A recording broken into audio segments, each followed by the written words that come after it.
polisi mengamankan pimpinan yayasan pondok pesantren. Diduga telah mencabuli santrinya.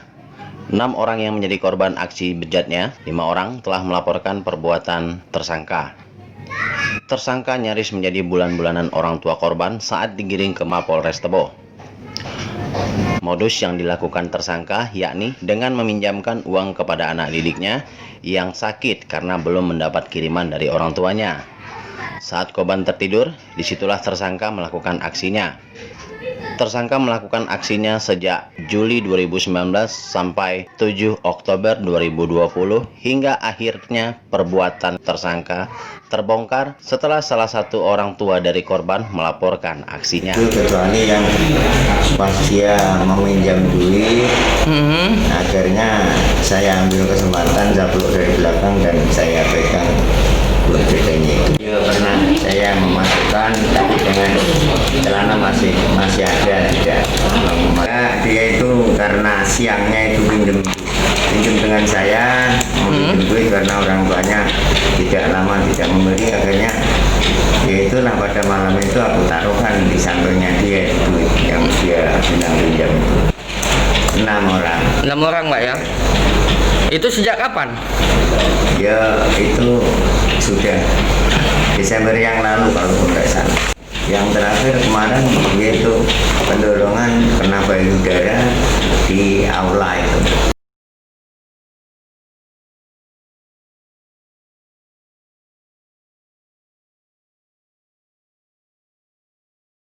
Atas perbuatannya, tersangka diancam hukuman hingga 20 tahun penjara.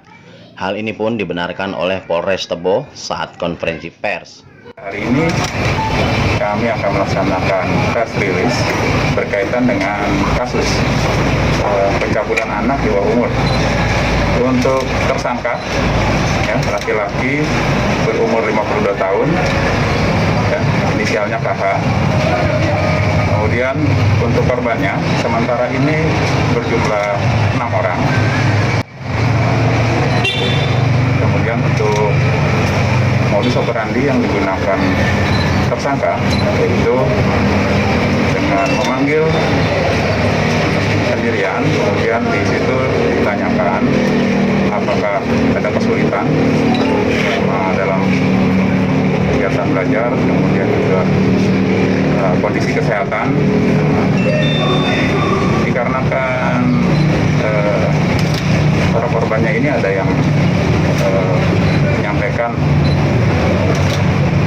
kondisi kesehatannya ada haid yang tidak teratur dan juga kesulitan-kesulitan lain, disitulah pelaku melancarkan aksi pencabulannya, ya, dengan alasan pengobatan, kemudian juga kesulitannya itu dibantu pinjaman uang, ya, mulai nominal 20 sampai 100 ribu.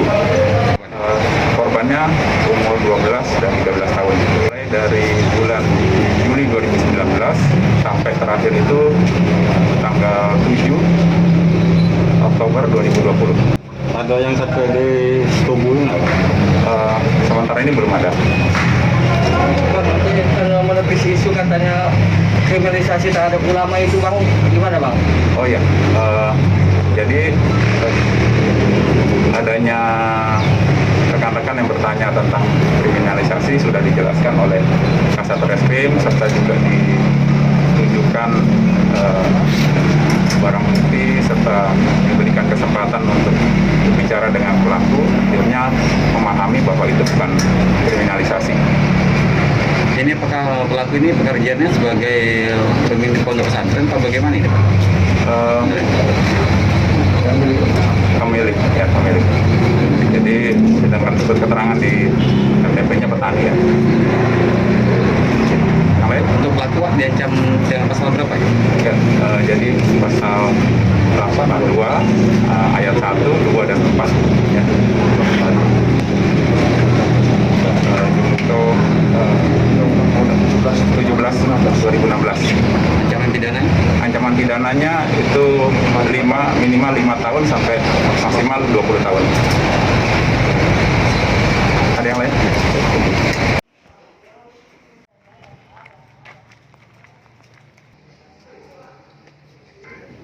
Hal senada juga disampaikan oleh Kasat Reskrim Polres Rebo.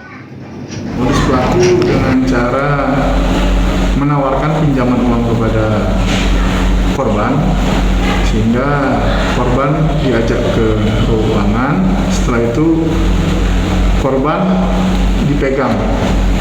Setelah dipegang, uang pinjaman dikasih oleh Pak Sahron. Dari hasil keterangan yang kita himpun, di antara pelaku memang ada yang dipegang alat kemaluan.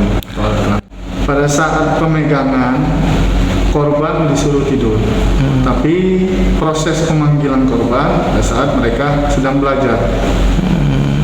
Korban dipanggil ke ruangan, setelah di ruangan korban disuruh tidur, setelah tidur si tersangka melakukan aksinya. Untuk ancaman sampai saat ini tidak ada ancaman karena ini adanya iming-iming, sehingga murid ataupun korban tidak merasa adanya unsur melawan hukumnya. Terungkapnya kasus ini Bang gimana Bang? Terungkapnya pihak korban merasa karena ini ada hal yang aneh, mereka melaporkan kegiatan tersebut ke pihak Polres. Sampai saat ini yang melapor sudah 5 orang, tapi kita menunggu dan kita proaktif kepada murid-murid yang lain. Apabila ada menerima perlakuan yang sama, kita menerima laporan tersebut. Ada kemungkinan bertambah Bang? Untuk kemungkinan bertambah, saya belum bisa memastikan, tapi kita dari pihak Polres membuka 24 jam apabila ada korban dari Pak Ron Suara tersebut, Tebo kita melaporkan. menerima.